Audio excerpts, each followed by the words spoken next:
12 मे 1666 औरंगजेबाने शिवाजी महाराजांना आग्र्याला नजरकैद केलं. मुघलांचं सुमारे 5,000चं सैन्य शिवाजी महाराजांवर कडा पहारा देत होतं.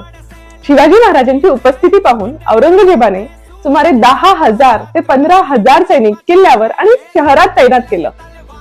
आणि महाराजांजवळ होते 500 ते 600 जान कुर्बान मावळे. आणि मग सुरू झाला इतिहासातील सर्वात धाडसी कट. महाराजांनी मुघलांना गाफील ठेवण्यासाठी आजारी भासवलं.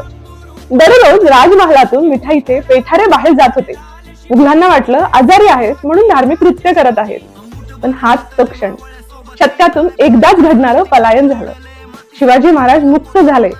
हिंदवी स्वराज्याच्या या सूर्याने पुन्हा एकदा आकाशात झेप घेतली. 15,000 मुघल सैनिकांच्या गराड्यातून शिवाजी महाराज सुटले आणि पुढच्या 18 ते 20 दिवसात ते स्वराज्यात परतले. With 0 casualty.